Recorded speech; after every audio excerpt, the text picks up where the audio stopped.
Chụp zoom bong bóngទាំងអស់គ្នានេះស្លោមកជួក្តាររបស់ខ្ញុំឆ្អិនហើយបង្ហាញខ្លះៗលើរបៀបធ្វើដំបូងឡើយយើងដាំទឹកអត់ដាក់ច្រើនពេកដោយសារក្តារមានទឹកយើងដាក់ម្ដេងយើងនឹងហើយនឹងខ្ទឹមហាន់ឲ្យស្ដើងច្រាមក៏បានដែរហើយបន្ទាប់ពីទឹកពុះមកយើងដាក់ប្រហុកចាប្រហុកបើប្រហុកសាច់យើងមិនបាច់ជ្រុំទេបើប្រហុកឆ្អឹងយើងជ្រុំដូចខ្ញុំនេះប្រហុកឆ្អឹងចាយកមកពីស្រុកខ្មែរហ្នឹងត្រូវជ្រុំវាចាយើងធ្វើអញ្ចឹងទៅកុំឲ្យដោយឆ្អឹងពេលយើងញ៉ាំទៅណាចាបន្ទាប់ពីជ្រុំនឹងហើយយើងដាក់ស្ករខ្ញុំប្រើស្ករត្នោតពីស្រុកខ្មែរដែរចាដាក់ស្ករហើយយើងដាក់ស៊ុបខ្នុរបន្តិចទៅចាដាក់ស៊ុបខ្នុរហើយដាក់អំពិលខ្ញុំប្រើអំពិលម្សៅបងប្អូនអាចដាក់អំពិល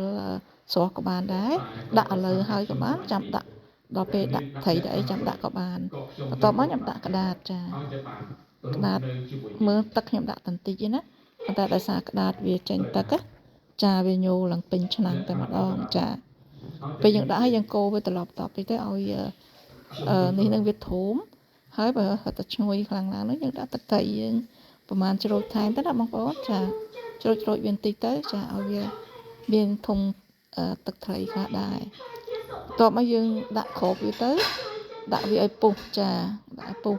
ដល់ពេលវាពុះហើយចាំយើងដាក់ត្រីចំពោះត្រីហ្នឹងយើងចង់ដាក់បន្ទាប់ពីដាក់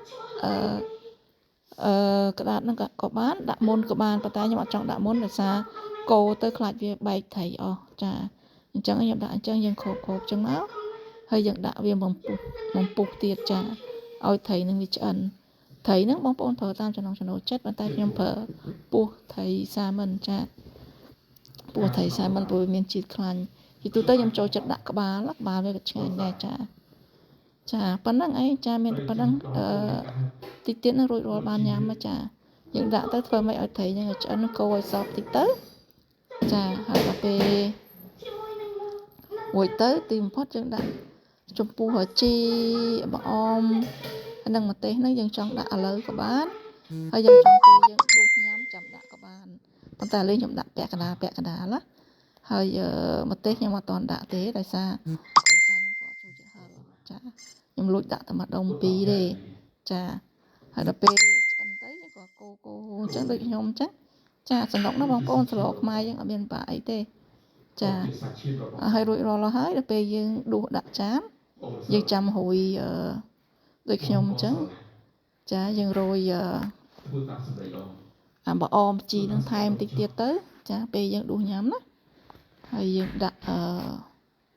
ម្ទេសរោយពីលើទៅចាមើលពុកគាត់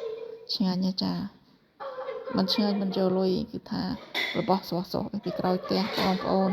ធម្មជាតិវាឆ្ងាញ់មែនតើក្តារខ្ញុំល្អដោយសារភ្លៀងមួយទឹកនេះភ្លៀងជាប់ហើយក្តារខ្ញុំប៉ុនកពូនជើងហ្មងចាឲ្យលិចក្បាលចា